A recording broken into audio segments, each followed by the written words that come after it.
each year's entries become stronger and stronger through the growth of database reporting and putting together original information along the way that is just so key and so inspiring. Also, each of these stories shows the power of one person who cares about an issue and learns more about it than anyone else, the tremendous impact that they can have by following through. Nobody could tell me where they were going to work. Nobody could tell me the temp agency they were going to work for. All I knew is that a guy named Rigo had told them if they showed up at 4 in the morning, there would be work for them. And, as I came out and I sat in the car and I started, looking up the address and looking up property records on my phone, and found out that it was Thai Incorporated, which is, does anyone know who Thai Incorporated is? Beanie Babies, yeah. They're relying on people who don't even know that they work for them.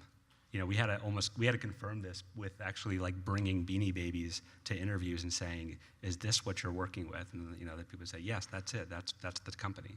This is called rehoming, which is a term that was first used by people trying to find new homes for their pets. And the language used in the advertisements that I stumbled upon were often similar.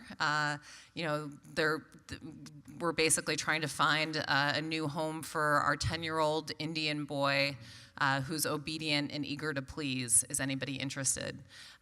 And not surprisingly, bad people had found this underground marketplace. We later found out that hospices specifically seek out what they call last gasp patients, patients who are on death's door, in order to sort of balance their books. Most hospice funding comes from Medicare, the big government insurance plan, and Medicare requires that hospice patients have 6 months or less to live. Recognizing that some patients may live longer, they've set it as an average, which means that if you're a hospice that has a lot of patients who live 1 year or 2 years or 3 years, as we were finding, we found the hospices are enrolling people healthy enough to drive their cars, healthy enough to play golf, go shopping. In order to sort of balance out those people, they have to find people who aren't going to live very long at all. It can be tempting to want to cross the line and directly help people. And I think for me, there can be those moments in the process of reporting where the subjects are just really pulling at my heartstrings, and I feel like I'm taking from them and I'm not giving anything in return.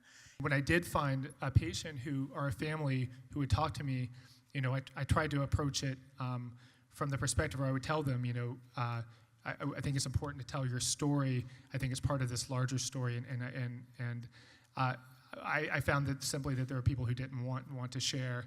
I had a couple of interviews that I felt like were really promising in terms of turning into that sort of narrative that I could hang the story on collapse when a loved one decided that it was just too painful to talk about anymore. Where you work on somebody and you think they're going to tell their story, and then ultimately something happens and they get cold feet, or you never get in the front door to begin with. But you just have to try to be honest with people. That's the main thing. And I think usually the honesty will serve you well in terms of gaining their trust and gaining their confidence. But beyond that, there's no magic formula.